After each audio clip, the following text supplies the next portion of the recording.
Hi there. Okay, this is flipped number 5, studying sentence patterns during our Hamlet unit. I'm going to show you patterns number 11, 12, and 13, but 13's got some bonuses, 5 variations, so A, B, C, D, and E. So really, there are 7 sentence patterns I'm going to be showing you today. Here is the first stylish sentence pattern. It's number 11. It's just a dependent clause in a pair or in a series, and it can be at the beginning or the end of a sentence. Um, if, then, or when this happens, when that happens, when the third thing happens, subject verb, or subject verb, that. And here is an example of pattern 11. Because it may seem difficult at first, because it may sound awkward or forced, because it often creates lengthy sentences in which the thought can get lost. This pattern seems forbidding to some writers, but it isn't all that hard. Try it. Yes, please do. Emulate that one. Something to do with Hamlet would be ideal. And then here is pattern number 11. We're shifting into repetition. Here, just repeating of a key term, like subject verb, key term, and then either a dash or a comma and the repeated key term.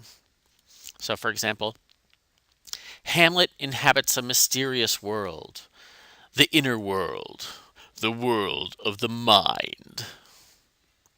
Or here's a famous example from Winston Churchill.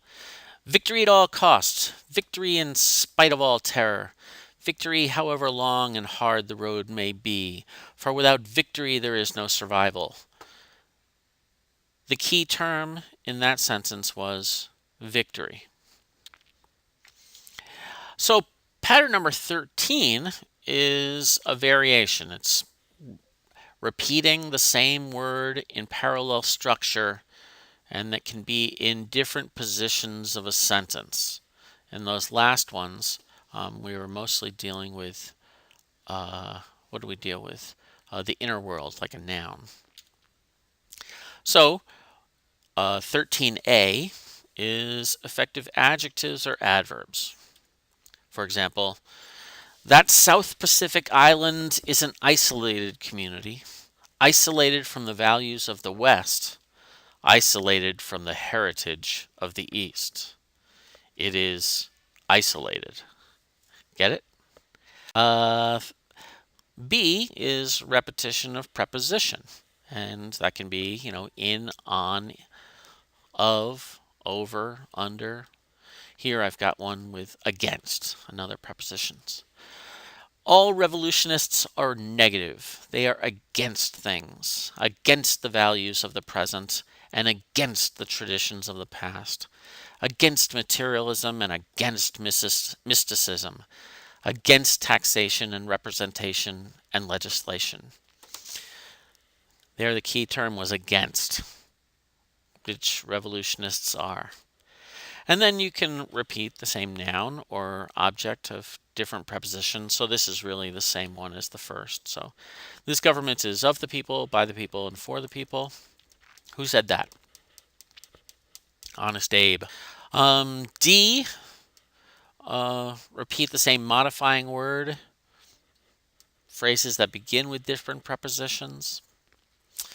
Sidney devoted his life to those selfish people for their selfish cause, but clearly with his own selfish motives dominating his every action. So this isn't simply repeating the modifying word, it's the modifying word within a prepositional phrase that uses differing prepositions. And then lastly, E, verbs. That's simple. It isn't always others who enslave us. Sometimes we let circumstances enslave us. Sometimes we let routine enslave us. Sometimes we let things enslave us. Sometimes we enslave ourselves. There, the key was shifting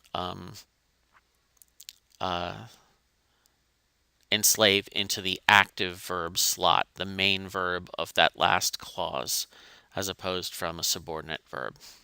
So that's it. My 5 minutes are up. I'll see you tomorrow. Oh, you should write one for sentence pattern 11, one for sentence pattern 12, and then one each for 13A, B, C, D, and E.